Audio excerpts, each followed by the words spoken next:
ಇಲ್ಲಿ ಹೇಳೋರಿಲ್ಲ ಕೇಳೋರಿಲ್ಲ. ಇಲ್ಲಿ ಬಂದ್ರೆ ಸ್ವಲ್ಪ ಆ ಕಡೆ ಈ ಕಡೆ ಹುಡುಗರಿಗೆ ತೊಂದರೆ ಐತಿ. ಸ್ವಲ್ಪ ನೀವು ಎಲ್ಲಾ ಅಧಿಕಾರಿಗಳು ಎಲ್ಲಾರು ಕೈ ಹಾಕಿದ್ರೆ ಸ್ವಲ್ಪ ಚೆನ್ನಾಗ್ ಆಗ್ತಿತ್ತಂತ ನಮಗೆ ಇದು ಆಗೈತಿ. ಈ ಶಾಲಿದು ಗಂಭೀರ ಐತಿ, ಎಲ್ಲಾ ಪರಿಸ್ಥಿತಿ ಟೈಟ್ ಐತಿ. ಇದು ಯಾರು ಹೇಳೋರು ಕೇಳೋರು ಯಾರು ಇಲ್ಲ ಈ ಶಾಲಿಗೆ. ಹೇಳಿದ್ರೆ ಯಾರಿಗೆ ಅಪ್ಪ ಇದು ಹಾಕಮ್ಮ ಜಗಳ ಆಗ್ತೈತಿ. ಇಲ್ಲಿ ನೀವು ಸ್ವಲ್ಪ ಎಲ್ಲಾರು ಇದು ಮಾಡ್ಬೇಕು. ಶಿಕ್ಷಣ ಎಲ್ಲರಿಗೆ ಹೇಳಿ ಅವ್ರಿಗೆ ಮೇಸ್ಟ್ರಿಗೆ ಎಲ್ಲ ಹೇಳಿ ಸ್ವಲ್ಪ ಟೈಟ್ ಮಾಡ್ಬೇಕಂತ ನಾವು ಒಂದು ಮಾತಾಡ್ತೀನಿ ಅಂತ ನಾವು ಅಷ್ಟೇ. ಈಗ ನೀವು ಇಲ್ಲೇ ಕಲ್ತ್ರಿ ಶಾಲೆ? ನಾವೇ ಇಲ್ಲೇ ಓದಿವಿ. ಹೆಂಗಿತ್ತು ಅವಾಗ? ಹೆಂಗಿತ್ತು? ಈಗ ಚೆನ್ನಾಗಿತ್ತು. ಅವಾಗ ಯಾರು ಒಳಗ್ ಬರ್ಬೇಕಂದ್ರೆ ಸ್ವಲ್ಪ ಹಿಂದೆ ಯೋಚನೆ ಮಾಡಿ ಬರ್ತಿದ್ರು ಜನ. ಈಗ ಹಂಗಿಲ್ಲ, ಎಲ್ಲಾರು ಬರ್ಬೋದು. ಗೇಟ್ ಇಕ್ಕಿ ಬೀಗ ಇಲ್ಲ.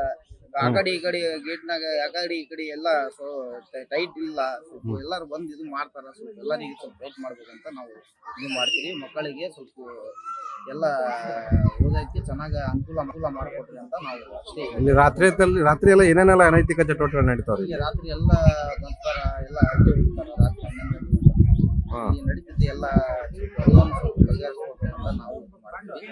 ಕ್ಲಿಯರಾಗಿ ಎಲ್ಲ ಸ್ಕೂಲ್ ಸ್ವಚ್ಛತೆಯನ್ನು ಮಾಡಿಕೊಟ್ಟು ಎಲ್ಲ CC ಕ್ಯಾಮ್ರಾಗಳನ್ನು ಸ್ವಲ್ಪ ಇದು ಮಾಡಿ ಎಲ್ಲ ಟೈಟ್ ಮಾಡ್ಬೇಕಂತ ನಾವು. ನಿಮ್ಮ ಹೆಸರು? ನಮ್ಮ ಹೆಸರು ಗಫೇದಾರ್ ಹಸೇನ್.